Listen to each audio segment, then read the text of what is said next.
సింగరేణి మీద కన్నేసి కోట్ల రూపాయలు కాజేసి కార్మికుల కడుపు కొట్టాలని చూస్తున్నారు. లక్షలాది మంది కార్మికుల భవిష్యత్తు ఇది. కేసీఆర్ గారు ఉన్నప్పుడు డిపెండెంట్ ఉద్యోగాలు తెచ్చిండ్రు. నాటి చంద్రబాబు గారు డిపెండెంట్ ఉద్యోగాలు రద్దు చేస్తే దాన్ని పునరుద్ధరించి 16,500 మంది కార్మికుల పిల్లలకు ఉద్యోగాలు ఇచ్చింది కేసీఆర్ గారు, బీఆర్ఎస్.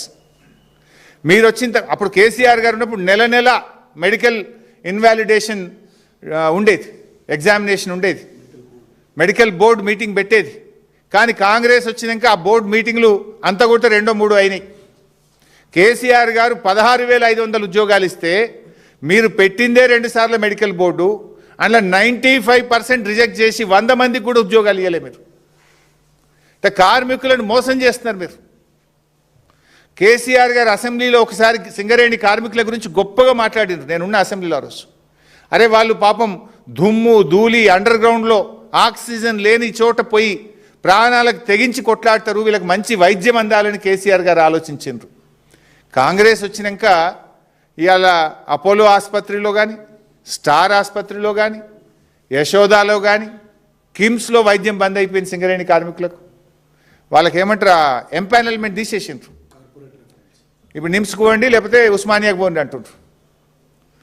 అసలు సింగరేణే ఇలా కార్మికుల కష్టం, కార్మికుల చెమట చుక్కల్లో నుంచి సింగరేణి కదా ఉద్భవించింది.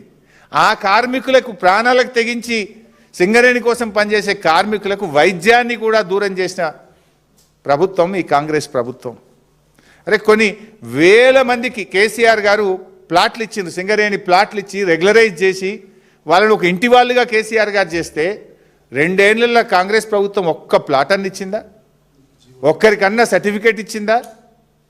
అసలు బోనస్, ఇప్పుడు కార్మికులకు బోనస్లో కోతబెట్టి నీ భోగాల కోసం, నీ ఫుట్బాల్ షోకుల కోసం ఇవాళ సింగరేణి డబ్బులు ఖర్చు పెడుతున్నావు రేవంత్ రెడ్డి. కార్మికుల బోనస్లో కోతబెట్టినావు. సింగరేణి అభివృద్ధి పేరిట పక్కకు పెట్టిన 6,000 కోట్ల లెక్క సంగతి కూడా త్వరలో బయట పెడతాం. ఒక్కొక్క సంవత్సరం 6,394 కోట్లు సింగరేణికి ప్రాఫిట్ వస్తే కేవలం 2,360 కోట్లు మాత్రమే ప్రాఫిట్ చూపించి దాంట్లోనే వాటా ఇచ్చినావు నువ్వు. ఏమనంటే పెట్టుబడి పెట్టాను, పెట్టుబడి పెట్టింది లేదు, సింగరేణి వృద్ధి జరిగింది లేదు. అంటే కార్మికులకు బోనస్లో మోసం, వైద్యంలో దగ, మెడికల్ ఇన్వాలిడేషన్ డిపెండెంట్ ఉద్యోగాల్లో దగ, కార్మికులకు ఇంటి స్థలాలు ఇవ్వడంలో దగ. మీరు మాత్రం సింగరేణి డబ్బును ఇష్టం ఉన్నట్టుగా సైట్ విజిట్ సర్టిఫికెట్లు పెట్టి 100,000 కోట్ల రూపాయల కుంభకోణాలకు మీరు పాల్పడతా ఉన్నారు. అందుకే మేము బాధపడేది ఒక్కటే, మా కార్మికులు మాకు ముఖ్యం. సింగరేణి అంటే తెలంగాణ సిరుల గనిగా పేరుండేది, కానీ ఆ సింగరేణిని ఇవాళ స్కామ్ల గనిగా మార్చారు మీరు.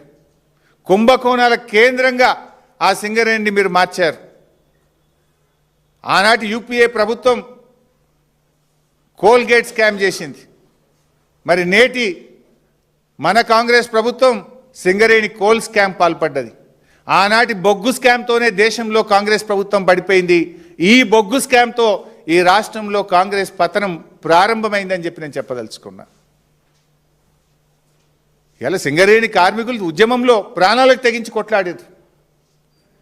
వాళ్ళు సమ్మె చేస్తే బొగ్గు ఉత్పత్తి నిలిచిపోయింది. ఆ రోజు కేంద్ర ప్రభుత్వం దిగొచ్చింది. ఎన్టీపీసీకి బొగ్గు సరఫరా ఆగిపోతే విద్యుత్ ఆగిపోతుందనే ఒత్తిడి కేంద్రం మీద పెంచడంలో, తెలంగాణ సాధనలో సింగరేణి కార్మికుల కష్టం ఉన్నది, పోరాటం ఉన్నది.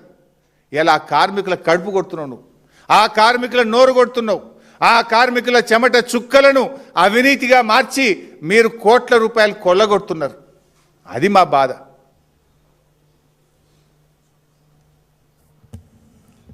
సైట్ విజిట్ సర్టిఫికెట్ షరతు లేకుండా టెండర్ మీ కాంగ్రెస్ హయాంలో జరిగితే మైనస్ పోయింది.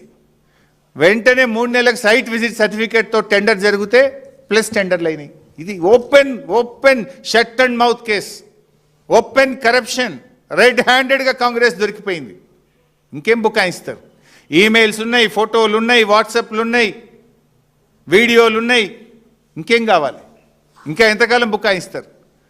పారదర్శకత అంటూ మాట్లాడిన భట్టి గారు కేవలం నేను అడుగుతున్న బట్టి గారు, కొంతమందికే సైట్ విజిట్ సర్టిఫికెట్లు ఎందుకు ఇచ్చారు, మిగతా వాళ్ళకి ఎందుకు ఇవ్వలేదు? బయట పెట్టండి. ఎన్ని ఈమెయిల్స్ వచ్చినాయో బయట పెట్టండి. ఎంతమంది సైట్ విజిట్ చేసినారు, ఎంతమంది సర్టిఫికెట్లు ఇచ్చినారో బయట పెట్టండి. నిన్నటి బట్టి గారి ప్రెస్ మీటు సమాధానాలు చెప్పడం కంటే సమర్థించుకునే ప్రయత్నమే ఎక్కువ చేసినారు. ఇవన్నీ చూపించుకుంటూ ఇందులో ఏమున్నది, బట్టలు ఉతికే వాషింగ్ మిషన్కు సైట్ విజిట్ సర్టిఫికేట్ ఉంది, డిఫెన్స్ వాళ్ళు ఇచ్చిండ్రు, నేను సింగరేణిలో ఓబీ బ్లాక్ పెట్టేంది అంటాడు. ఎక్కడన్నా అలా ఓబీ బ్లాక్ ఉందా నువ్వు చూపించిన దాంట్లో? సరే, బట్టి గారంటే మాకు కూడా చాలా గౌరవం. ఆయన చాలా సీనియర్ కాంగ్రెస్ నాయకులు, 30-40 ఏళ్ళ నుంచి కాంగ్రెస్ పార్టీలో ఉన్నారు. వారి కుటుంబం అంతా కూడా కాంగ్రెస్ పార్టీలో ఉన్నది. అత్యున్నత హోదా పొందే అవకాశం ఉన్నటువంటి నాయకుడు బట్టి గారు. ఆ అత్యున్నతమైన హోదా పొందడానికి అందరికంటే ముందు వరుసలో ఉండేటువంటి నాయకుడు బట్టి గారు. మాకు కూడా గౌరవం ఉంది. కానీ నేను చెప్పదలుచుకున్నది ఒక్కటే బట్టి గారికి, బట్టి గారు మీరంతా అపారమైన అనుభవం గల నాయకుడు, అత్యున్నత హోదా అందుకోవడానికి అనుభవం ఉన్నటువంటి అర్హత ఉన్నటువంటి నాయకులు మీరు.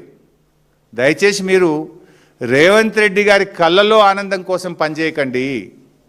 రాష్ట్ర ప్రజల కళ్ళల్లో ఆనందం చూసే విధంగా పనిచేయడం ఒక సీనియర్ నాయకుడిగా మీ బాధ్యత అని నేను చెప్పదలుచుకున్నా. అందుకే మీ కాంగ్రెస్ పాలనలో జరిగిన బొగ్గు స్కామ్లో ఒక సిట్టింగ్ జడ్జి చేత, సుప్రీంకోర్టు హైకోర్టు సిట్టింగ్ జడ్జి చేత లేదా సిబిఐ చేత విచారణ జరపాలని చెప్పి నేను డిమాండ్ చేస్తూ ఉన్నా. రేవంత్ రెడ్డితో మాట్లాడితే ఏమవుతుంది? నువ్వు ఏమంటున్నావు, ఉత్తరం రాయి, నేను రేవంత్ రెడ్డితో మాట్లాడి చెప్తా అంటున్నావు. అరే, కుంభకోణానికి సూత్రధారి పాత్రధారి అంతా రేవంత్ రెడ్డి అంటే నువ్వు ఆయనతో మాట్లాడుతుంటే దొంగ చేతికి తాలపు చెల్లించినట్టు కదా ఇది.